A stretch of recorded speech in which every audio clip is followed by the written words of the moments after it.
ہمارا ان کو ڈھیل دینا ان کے حق میں بہتر ہے، ہم صرف اس لیے ان کو ڈھیل دیتے ہیں کہ یہ اور گناہ بڑھائیں اور ان کے لیے ذلت والا عذاب ہے۔ یعنی اللہ تعالیٰ نے کافروں کی تو رسی ڈھیلی کی ہوئی ہے اس لیے کہ وہ اپنے گناہ میں اور زیادہ گناہوں میں ڈوب جائیں اور ان کو عذاب بھی زیادہ سخت ہو، کیونکہ وہ اللہ کی نافرمانی کرتے ہیں، اللہ تعالیٰ کو جھٹلاتے ہیں، قرآن کو جھٹلاتے ہیں۔ جیسا کہ سورۃ قلم میں آیت نمبر 44 میں اللہ رب العزت نے فرمایا، آپ مجھے اور انہیں جو قرآن کو جھٹلاتے ہیں چھوڑ دیں، ہم انہیں اس طرح ڈھیل دیں گے کہ انہیں خبر بھی نہ ہوگی۔ استغفر اللہ۔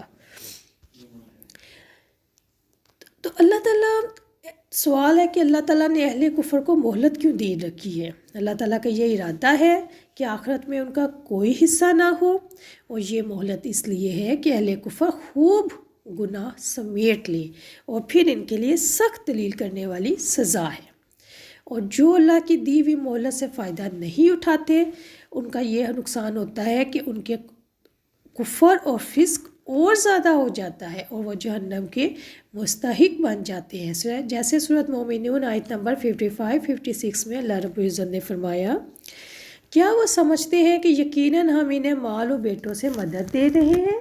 ہم انہیں بھلائیاں دینے میں سرگرم عمل ہیں، بھلائیاں دینے میں، اچھائی دینے میں، بلکہ وہ شعور نہیں رکھتے۔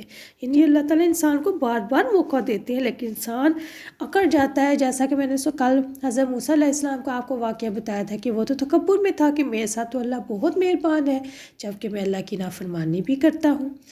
اب یہ تو ہو گیا کافروں کا معاملہ، اب ہم مسلمانوں کا دیکھتے ہیں کہ اللہ تعالیٰ مومنوں کو مصائب میں مبتلا کر کے ان کو ایسے نہیں چھوڑ دے گا۔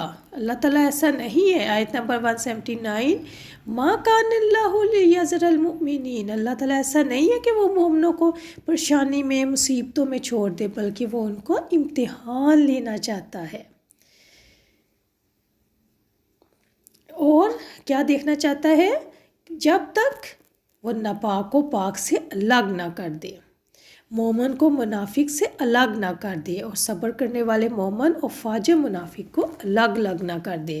جیسا کہ سورۃ محمد آیت نمبر 31 میں اللہ رب العزت نے فرمایا، ترجمہ، ہم تمہیں ضرور آزمائیں گے یہاں تک کہ ہم تم میں سے جہاد کرنے والے اور ثابت قدم رہنے والوں کو جان لیں۔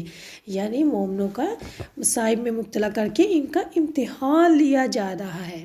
یہاں پہ مصائب سے احد والے مصائب مراد ہیں جن سے مسلمانوں کی بہادری، جانثاری، ثابت قدمی اور صبر و استقلال کا امتحان لیا گیا، اور منافقوں کی پول اور شیطانیت کو کھول دیا گیا کہ جہاد سے منہ موڑ کر اور میدان سے دم دبا کر بھاگے تھے اور مسلمانوں کو دھوکہ دیا تھا۔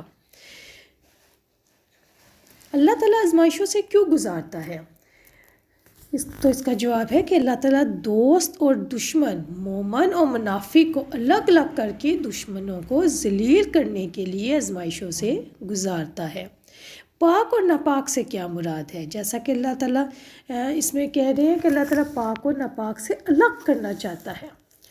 پاک سے مراد مومن ہے اور ناپاک سے مراد منافق ہے۔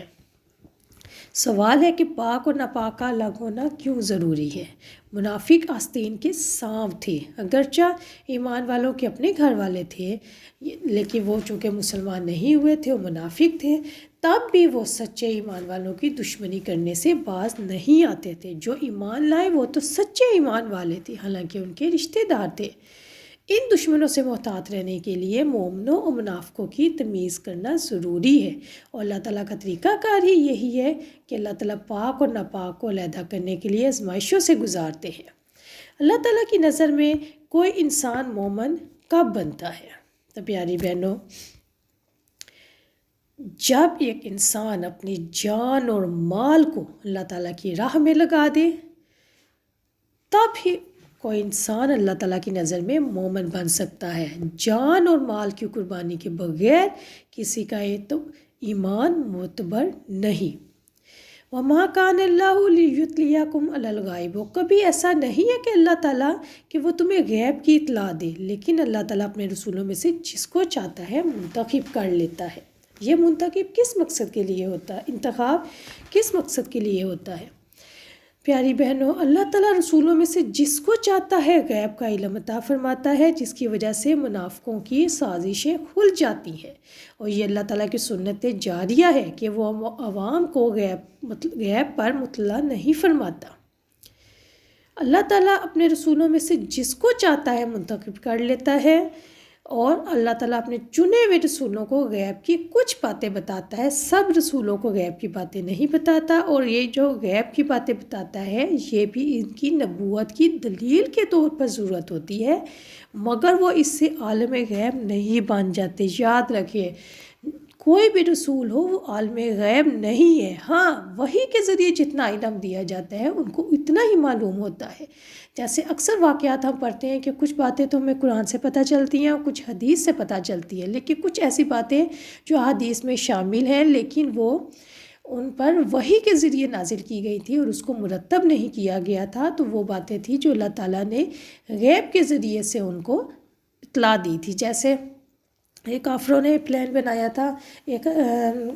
بنایا تھا کہ جب حضرت محمد صلی اللہ علیہ وسلم ایک گھر کی اوٹ میں بیٹھیں گے تو وہ اوپر سے بھاری پتھر گرا دیں گے، تو اللہ تعالیٰ نے وحی کے ذریعے سے حضور اکرم صلی اللہ علیہ وسلم کو اطلاع دے دی اور وہ وہاں سے ہٹ گئے، تو اللہ تعالیٰ نے ان کو بچا لیا۔ اللہ تعالیٰ کا ارشاد ہے سورۃ الجن آیت نمبر 26 ترجمہ، غیب کا جاننے والا وہی ہے، بس وہ اپنے غیب پر کسی کو مطلع نہیں کرتا۔ فَآمِنُوا بِاللَّهِ وَرُسُولِهِ، چنانچہ تم اللہ تعالیٰ پر اور اس کے رسولوں پر ایمان لاؤ۔ مسلمانوں کا یہ کام نہیں کہ وہ رسول سے اپنی مرضی کی غیب کی باتیں بتانے کا مطالبہ کریں، ان کا کام اللہ اور اس کے رسولوں پر ایمان لانا ہے۔ وَإِن تُؤْمِنُوا وَتَتَّقُوا فَلَكُمْ أَجْرٌ عَظِيمٌ، چنانچہ تم اللہ تعالیٰ پر اور اس کے رسولوں پر ایمان لاؤ، اور اگر تم ایمان والے ہو اور متقی بنو تو تمہارے لیے بہت اجر ہے۔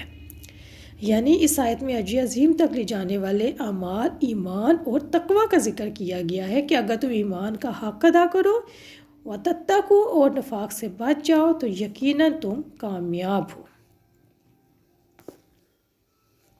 اگلی آیت دیکھتے ہیں، آیت نمبر 180، وَلَا يَحْسَبَنَّ الَّذِينَ يَبْخِلُونَ بِمَا آتَاهُمُ اللَّهُ، جو لوگ بخل کرتے ہیں اس میں جو اللہ تعالیٰ نے انہیں اپنے فضل سے عطا کیا ہے۔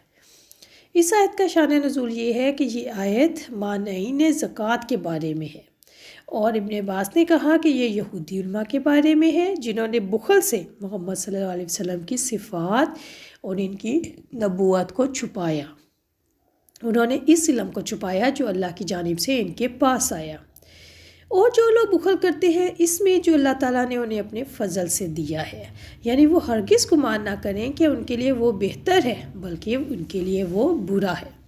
انسان کی فطرت ہے کہ انسان مال جمع کرنے کو اپنے لیے نفع بخش خیال کرتا ہے، اس لیے مال جمع کرتا ہے۔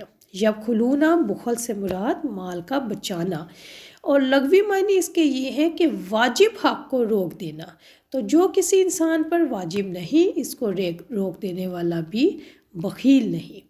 انسان مال کو حقداروں سے، اپنی ضرورتوں سے، رشتہ داروں سے، حاجت مندوں سے، دینی ضرورتوں سے بچاتا ہے، اور اسی طرح زکوٰۃ کی ادائیگی میں بھی مال بچانے کی کوشش کرتا ہے، تو یقیناً یہ بخل ہے۔ اس آیت کے بارے میں انشاءاللہ ہم اگلی آڈیو میں بات کرتے ہیں۔ السلام علیکم ورحمۃ اللہ وبرکاتہ۔